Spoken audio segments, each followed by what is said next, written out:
This motorhome is the 6-meter Forster Livin Up, and this is a rental model. Miet mich means rent me, and now something like this I think makes a rather good vehicle for a rental company because it's comparatively cheap. Even in the current market, you'd be looking at around 55,000 euros for one of these, and so it's what I call the basic Fiat Ducato campervan.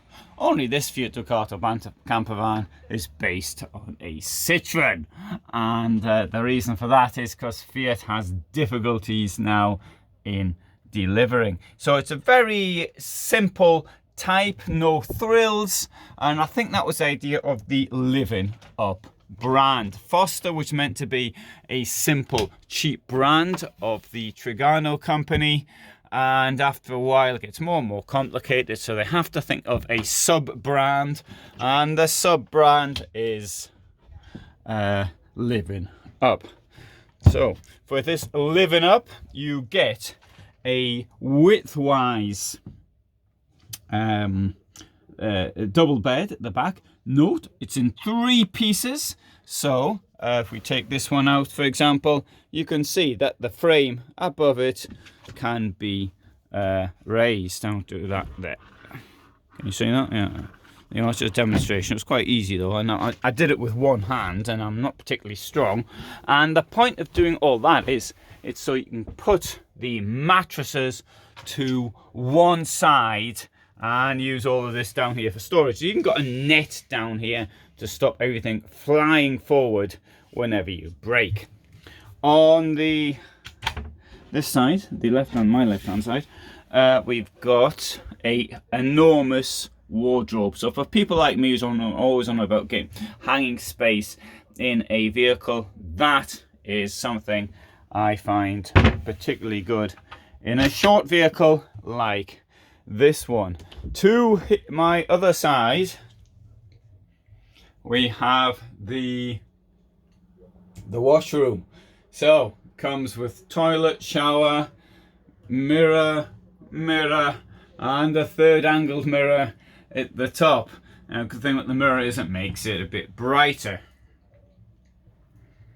And the shower tray itself is quite deep.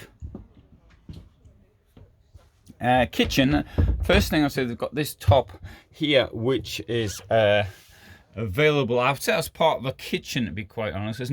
Sometimes you see some vehicles, they'll have a fridge here, a tower fridge or something, which take but storage right up to the top.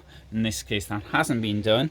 You get a sensibly shaped square sink with a domestic fitting at below, and 2 burners, and below it we have additional storage.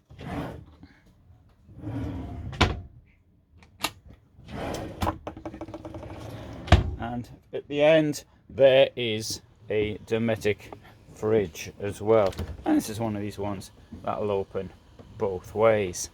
Question now is this: how much would this cost to rent? That I don't know the answer to that one. I can't give the answer, but and I don't know how it works in the rental market, so I don't know how to do calculations, otherwise I'd explain it. So if you've got, let's say, the vehicle 60,000, and the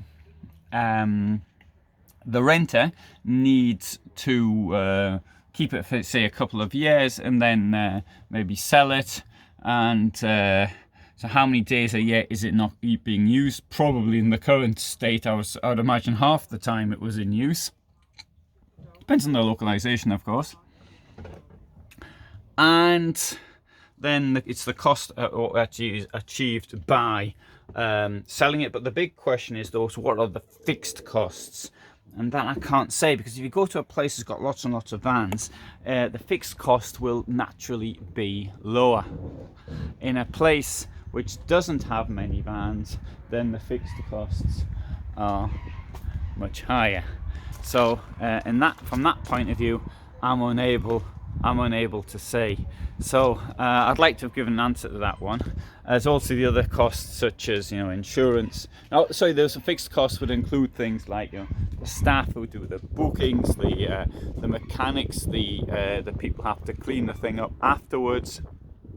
I know I've got friends who run rental businesses, so I've got a good idea what state they come back in. People don't know how things work, so I often make sort of jokes up about the state of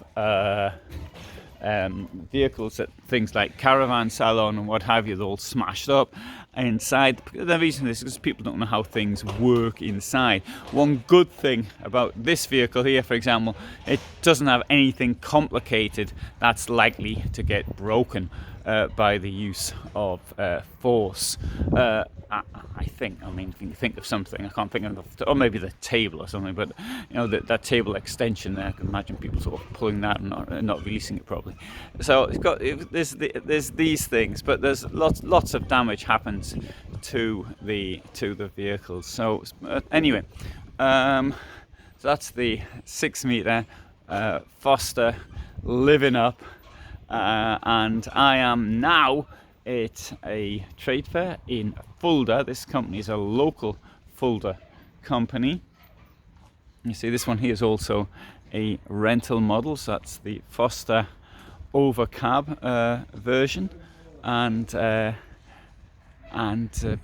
larger van. And here's another one here, another Livin Up, and I'll take you into this one because it's only a different colour.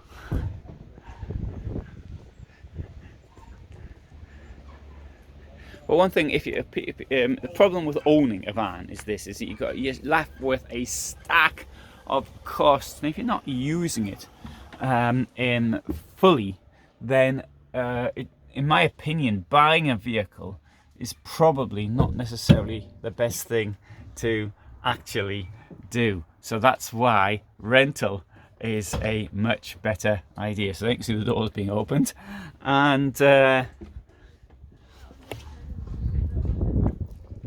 though, as I stated, the thing is with the rental, so you do get rather a more simple version of the vehicle. So if you really want the full experience, you can't actually buy all the stuff that goes with it, the equipment. So I do make that point: is do rent first, right? Don't buy a motorhome, rent or borrow or something like that, because that you might like it, and thanks to these people who don't like it, there's going to be a stack of vehicles on the market in 3 or 4 years' time, and I can understand it not liking it. If you go to a hotel, you don't have to dump your own sewage. You don't have to sort of hunt around for water. You don't wake up in the middle of the night freezing cold because the heating stopped work. Well, I mind that does happen in hotels. A friend of mine stayed in the hotel, the very same room as the film A Room with a View was filmed in, and he said it was freezing. It was so cold he had to go to a different hotel during the night. Anyway, that all apart, good story, that one. Thanks very much for watching. Hope you found that interesting. All the best from me in Fulda, Germany. If you want to subscribe, I upload every day at 21:15, and if you press the bell, then you'll know when I'm doing other things like live talks and similar. Thanks for watching, and greetings from Germany.